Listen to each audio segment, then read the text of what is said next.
Charles Leclerc, who had crossed the line in fifth, was excluded from the race classification after his car was found to be under the minimum weight limit. Meanwhile, Lewis Hamilton, who finished sixth, was hit with a disqualification of his own due to excessive plank wear on his Ferrari.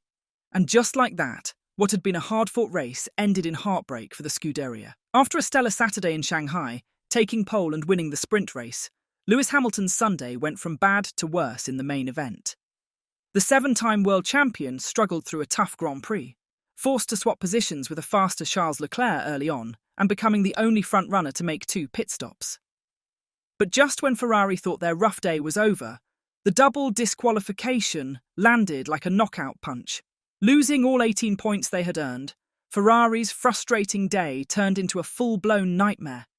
The Scuderia now tumbles to fifth in the constructors' standings, slipping behind Williams with just 17 points to their name, while runaway leaders McLaren sit a staggering 61 points ahead. The stewards released a statement explaining the reason behind Lewis Hamilton's disqualification, which reads, "The plank assembly of car 44 was measured and found to be 8.6 mm, LHS, 8.6 mm, car centerline, and 8.5 mm, RHS. This is below the minimum thickness of 9 mm specified under Article 3.5.9 of the technical regulations," the stewards explained. During the hearing, the team representative confirmed that the measurement is correct, and that all required procedures were performed correctly. The team also acknowledged that there were no mitigating circumstances, and that it was a genuine error by the team. The stewards determined that Article 3.5.9 of the FIA Formula One technical regulations has been breached, and therefore the standard penalty of a disqualification needs to be applied for such an infringement. And this was their statement regarding Leclerc's underweight car. Car 16 was weighed by the FIA technical delegate inside and outside scales, with both scales showing the same result of 799 kilograms after the customary draining of fuel and the replacement of a broken front wing. The calibration of both scales was confirmed and witnessed by the competitor. During the hearing, there was no challenge to the FIA's measurements, which are taken to be correct, and that all required procedures were performed correctly. There are no mitigating circumstances, and that the team confirmed that it was a genuine error by them. The stewards determined that Article 4.1 of the FIA Formula One technical regulations has been breached, and therefore the standard penalty of a disqualification needs to be applied for such an infringement. Ferrari is being critical when it comes to Formula One's use of radio messages, calling it a joke and accusing the sport of stirring up drama, especially regarding the team's decision to swap Lewis Hamilton and Charles Leclerc during the Chinese Grand Prix. Hamilton had a rough time in Shanghai, struggling throughout the race, while Leclerc, despite carrying front wing damage from an opening lap collision, ironically with Hamilton himself, kept the pressure on. Even an early pit stop only gave Hamilton temporary relief, as Leclerc, helped by traffic, reeled him back in after his own stop. That's when Hamilton got on the radio with a message that would soon kickstart the controversy. "I think I'm going to let Charles go because I'm struggling." The thing is, Hamilton's initial radio message never made it to the international broadcast.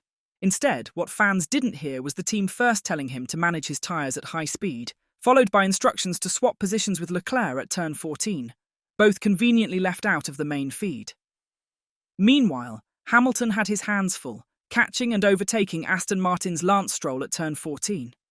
Leclerc, however, needed 2 more corners to get past Stroll, leaving him teetering on the edge of DRS range. As a result, the planned switch didn't happen right away. Then came another call. "We are swapping cars, turn 14. But Hamilton, unconvinced that Leclerc was close enough, coolly responded, "When he's closer, yes."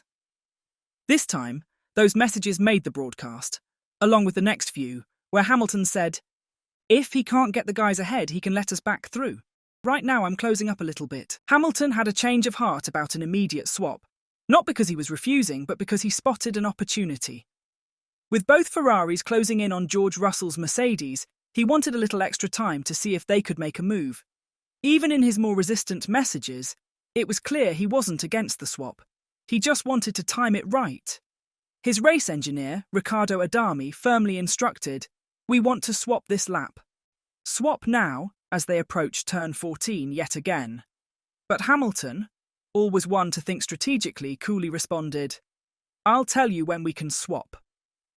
True to his word, he moved aside just 2 corners later into turn 1, showing that it wasn't a refusal, just him choosing the best moment. In reality, the entire exchange was nothing out of the ordinary. Hamilton himself initiated the discussion, then adjusted his approach as the race evolved before finally executing the swap in a way that made sense. But here's where things got messy. Delayed and selectively broadcast messages made the situation seem far more dramatic than it really was.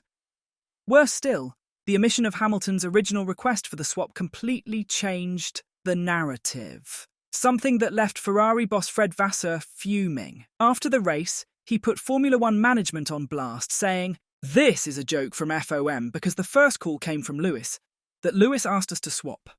But to make the show, to create the mess around the situation, they broadcast only the second part of the question. I will discuss with them. But if anyone was expecting post-race tension, they'd be disappointed." Hamilton had 0 complaints about strategy or swapping positions, even ending his day with a radio message of encouragement. Vasseur was quick to shut down any drama, emphasising that the outcome would have been the same no matter who initiated the swap, because both drivers were willing to play the team game. That said, he made it clear that Hamilton being the one to bring it up first mattered in hindsight.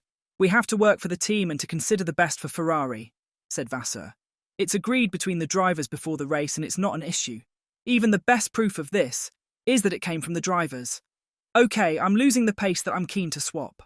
Vasseur couldn't help but draw a parallel to the season opener in Australia, where Hamilton's radio exchanges with engineer Riccardo Adami had been blown way out of proportion. "I don't want to be harsh with all of you, but you made a huge storyline, huge mess." When Lewis came back to the briefing room, he said to his engineer, "Good job. But because they are discussing how to use K1 and don't speak when I'm in the fight, I had tons of questions. Is it a mess? But no, that's life. And we are just there to get performance." You can't imagine the number of questions that I had about this, from the garage, when I came here. It's all about the same thing. Is it a mess? No, it's Lewis who asked to swap. I'm not even sure you will have this kind of situation 10 times during the season in other teams. And honestly, from the pit wall, we really appreciated the call from Lewis to say, "Guys, I'm losing the pace, I'm keen to swap." Honestly, as a team, the collaboration between the two guys is mega. I can't complain a single second about something. Having strayed from the original question, Vasseur finished by saying, "Now, I understand your question, and you have to ask the question to Stefano Domenicali, F1 boss, not to me because I'm not in charge of the broadcast. What do you think? Is F1 intentionally creating a false narrative to make things more appealing? Let's talk about it in the comment section down below. And as always, don't forget to like and subscribe to the channel if you haven't. Thanks for watching.